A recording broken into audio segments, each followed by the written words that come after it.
All right. So here's an interesting question by Robles.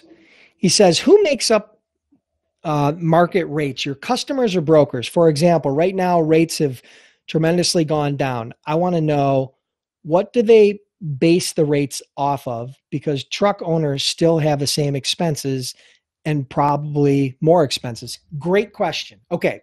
So I am not an economist, but I understand economics. And the answer to your question is economics 101. And it's the law of supply and demand. So let me give you an example. In any given market, let's take a market like Houston. You're based out of Houston, I think, right? So in any given market, there's a ratio of trucks to loads. If there are more loads than there are trucks, then rates are higher. If there are more trucks than there are loads, then rates are lower. Okay? So brokers don't set the market. Shippers don't set the market. As a matter of fact, carriers don't even set the market. You know who sets the market? The market. Supply and demand is what sets the market for any product or any service. So it's no different in this. So in any given market, you are going to have a supply and demand of trucks. And the higher the demand for trucks, the higher the rates will go. The lower the demand for trucks, the lower the rates will go.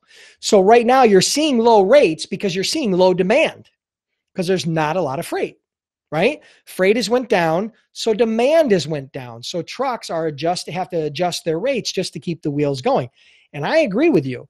You know, the cost for a truck, maintaining and managing a truck and running a mile on a truck hasn't went down. As a matter of fact, they go up in a lot of cases. You still got to pay for tires. You still got to pay for fuel. You still got to pay for insurance. You still got the truck payment. You got the insurance. You've got maintenance. You got tolls. You got all these expenses as a carrier. That's why you'll find a lot of carriers have parked their trucks now because they don't want to incur that expense. They've laid off or furloughed their drivers and they've parked their trucks because of that expense. And at least they're limiting their expense.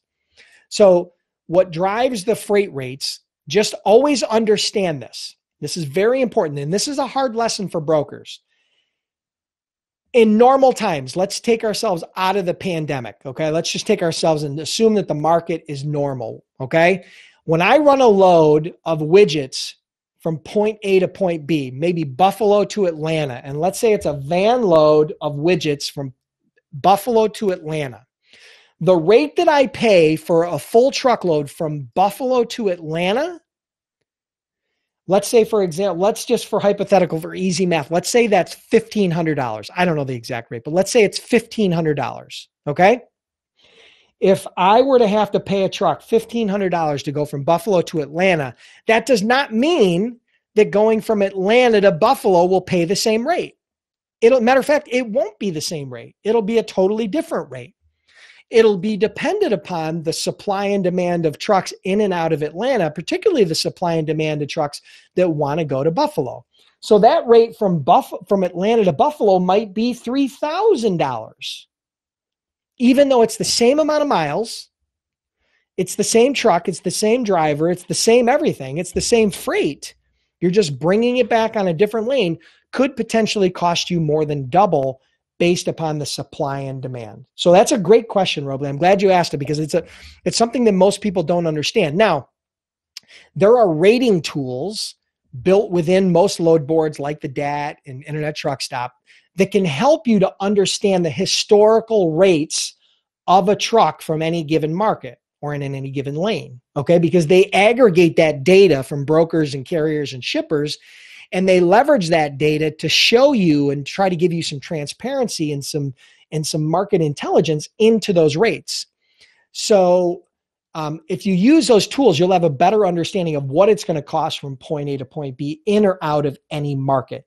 And that varies. It can be seasonal, right? Like Florida is a perfect example of a very seasonal location, right? When produce is on, there's a lot of demand for trucks in Florida. When produce is not on, there's not a lot of demand for trucks in Florida because Florida doesn't make much. They're not a producer state. They import a little bit, right? There's some imports coming through, but they don't manufacture a lot in Florida. So when produce is on, rates go up. When produce is off, rates go down. So that's a perfect example of a market that can fluctuate. All right. Good question. Thank you for asking. I hope that helped. Hey, if you enjoyed this Freight Broker Q&A, make sure you subscribe to my YouTube channel and don't forget to click the little bell to ensure that you get notified every time I release a new video. And if you have questions, make sure you add them in the comments below. And who knows, maybe I'll use one of your questions on a future Freight Broker Q&A.